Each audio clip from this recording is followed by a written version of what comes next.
발표는 이제 두 번째 강의 주제가 이미지 클래시피케이션 파이프라인이고요.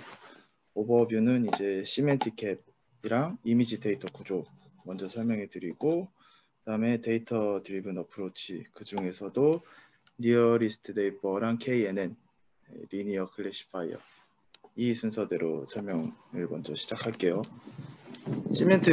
시멘틱 캡부터 먼저 설명하면, 시멘틱 캡부터 이제 먼저 던지는데, 시멘틱 캡이 뭔지 알기 전에 이미지 데이터 구조에 대해서 먼저 알아야 돼요. 이미지 데이터에 대한 구조를 먼저 살펴보면, 이거는 이제 엠리스트 이미지인데,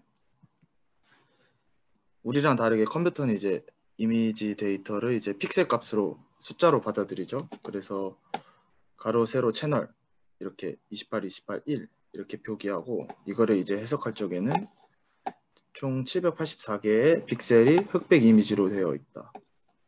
근데 만약에 이 이미지가 컬러면은 레드, 그린, 블루로 맨 뒤에 채널이 3이 되는 거고요.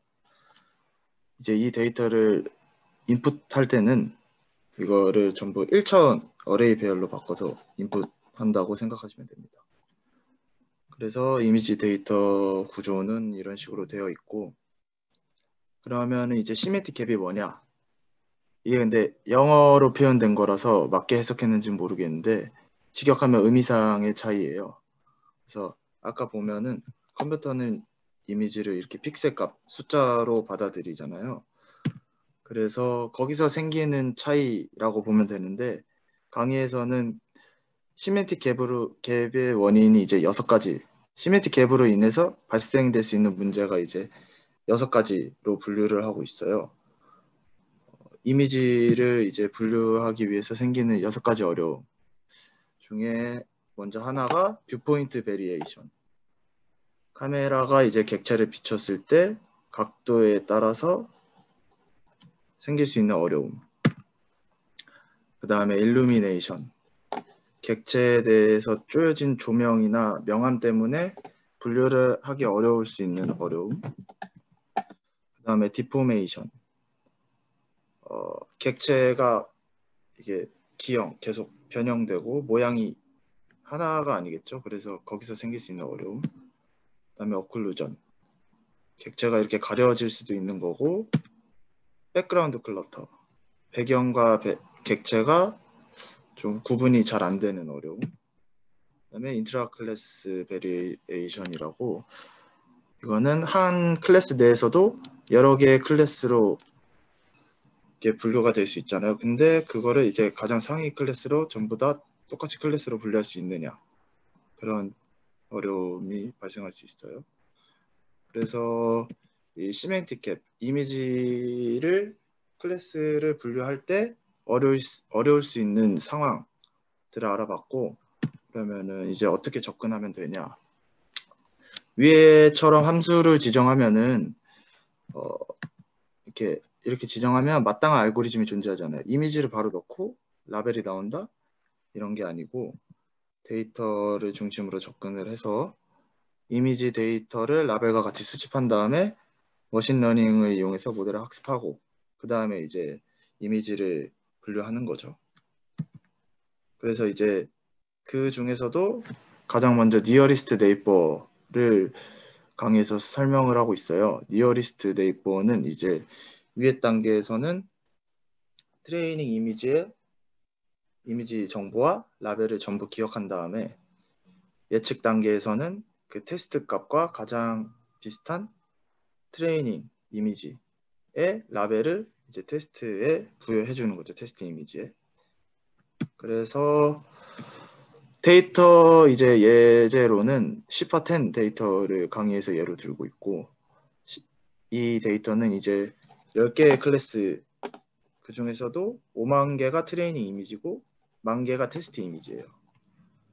그래서 이제 좀 더 원리를 알아보면은, 니어리스트 네이버는 이렇게 테스트 이미지도 각 픽셀의 값들이 있죠.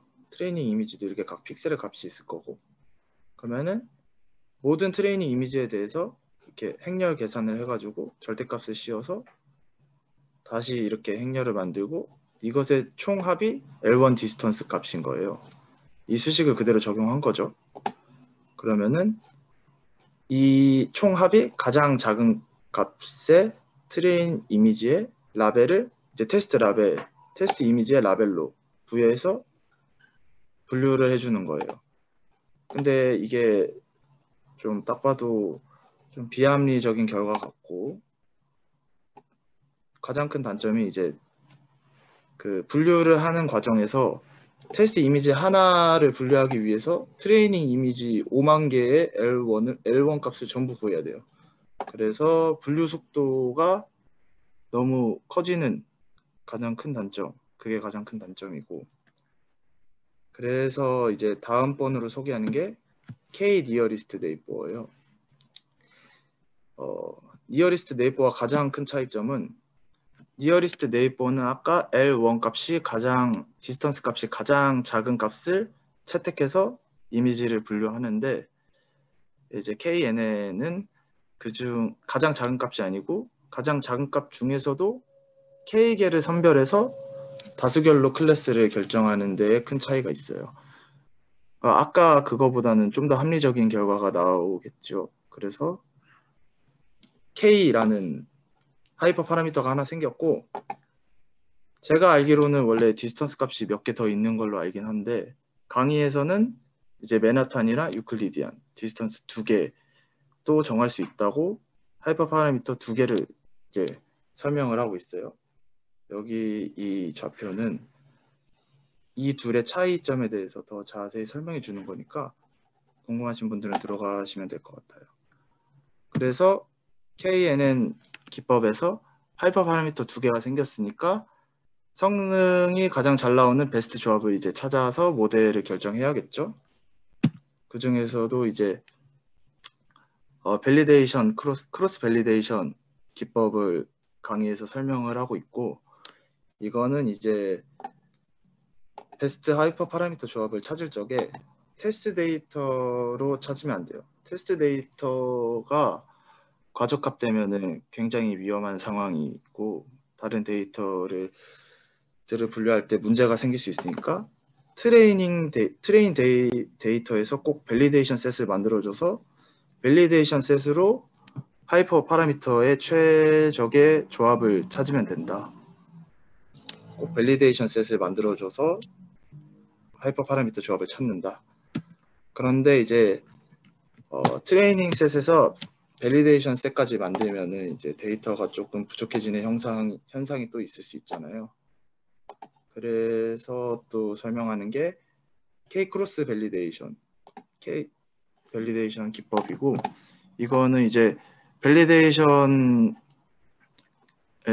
트레인 데이터를 이렇게 쪼개서 밸리데이션의 K개를 만들어서 그 평균 성능이 가장 좋은 하이퍼 파라미터 조합을 찾는 기법이고요. 이제 이게 그 그래프인데, 이 K는 그 KNN의 K의 하이퍼 파라미터고, K 폴드를 5개로 밸리데이션 셋 5개를 만든 거예요. 그래서 K 값을 변경할 때마다 점이 5개씩 찍혀 있죠. 그래서 해석해 보면 그래프를 KNN의 하이퍼 파라미터를 7개로 정했을 때 그 평균 성능이 가장 높았다. 그래서 K개 이렇게 파라미터 조합을 찾는 걸 알 수 있었고요. 그러면은 이게 여기서 봐도 어큐레이시 값이 굉장히 작아요. 왜 이미지 데이터에 니어리스트 네이버를 쓰지 않는가? 그거는 이제 아까 말씀드렸듯이 그 분류를 할 적에 시간이 너무 오래 걸리죠. 일단 니어리스트 네이버는 선형적으로 시간이 계속 증가하는 단점이 있고, 이미지 데이터에 있어서 디스턴스 값은 굉장히 비합리적인 방식이에요. 이게 맨 왼쪽이 원본 이미지고 나머지 3개가 약간씩 변형을 준 이미지들인데, 누가 봐도 굉장히 다른 사진들이죠. 근데 이 3개의 디스턴스 값이 전부 똑같아요. 오리지널과 비교해서. 그 결과를 도출한 디스턴스 값이 전부 똑같아요. 그래서 디스턴스로 이미지를 분류하는 데는 한계가 있다. KNN을 쓰지 않는 이유는 강의에서는 컬스 오브 디멘셔널러티라고 말을 하고 있거든요. 이것도 제가 잘 해석한지는 잘 모르겠는데 이미지 데이터는 아까 말씀드렸듯이 모든 픽셀들을 1차원 어레이 배열로 바꾼 다음에 분류를 하기 때문에 굉장히 고차원 이미지예요. 그래서 KNN 기법으로 우리가 이 두 결정한 KNN 기법으로 나온 결과물이 사실은 정말 고차원적인 이미지에 적용한 거여가지고 그 결과가 정확하지 않을 수 있다. 뭐 이 정도로 해석을 했어요, 저는. 그래서 그 니어리스트 네이버랑 K 니어리스트 네이버는 앞서 말씀드렸듯이 앞서 말씀드렸던 시멘틱 갭을 해결할 수 없어서 좋은 기법은 아니다. 이미지 데이터를 분류하는데 굉장히 부적합하다라고 생각하면 될 것 같아요. 그래서 이제 다음으로 설명하는 게 리니어 클래시파이어예요. 리니어 클래시파이어는 이제 뉴럴 네트워크를 구성하는 가장 기본적인 단위고요. 함수에 이제 데이터를 입력할 때 이렇게 가중치와 바이어스 값을 같이 계산해서 도출하는 방식이고, 이 이미지로 예를 들면 이 고양이 이미지가 총 4개의 픽셀로 이루어졌고 3개의 클래스 중에서 분류를 한다고 쳤을 때 리니어 클래시파이어는 일단 1차원으로 배열을 바꿨죠. 그 다음에 각 픽셀에 배정된 가중치 값들을 이렇게 계산한 다음에 바이어스 값까지 더해서 스코어 값을 클래스별로 도출합니다.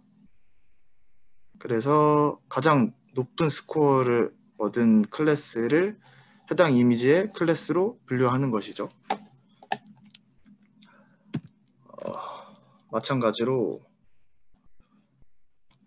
이 방식도 픽셀 값들을 그냥 행렬 계산해서 결과를 도출한 거기 때문에 컬러에만 굉장히 민감하고 치우쳐져 있어요. 그래서 아직도 공간에 대한 정보를 이용하지 못해서 여기 보시면은 도그라고 분류해 놓은 사진들을 겹쳐 놓은 걸 보면은 갈색 색깔은 굉장히 잘 분류했는데 이 강아지 형상이라고 볼 수 없죠. 자동차는 조금 자동차의 형상이 보이는데 그 디어도 사슴 모양이라고 생각할 수가 없어요. 그래서 아직도 이미지를 분류하는 데 있어서는 굉장히 한계점이 많아요. 아직 그 공간에 대한 정보를 아직 활용하지 못해서 나온 문제점인 것 같아요. 그래서 시멘틱 갭을 과연 극복할 수 있는 모델이 무엇일까에 대해서 강의가 방향이 흘러가는데 그거는 이제 다음번 강의로 소개를 넘기는 것 같고 다음번 강의에서 이제 드디어 컨볼루션 뉴럴 네트워크가 나오는 거죠. 그래서 이 부분은 이제 다음 주 발표자분이 발표를 해 주실 겁니다. 저는 여기서 발표를 마칠게요. 감사합니다.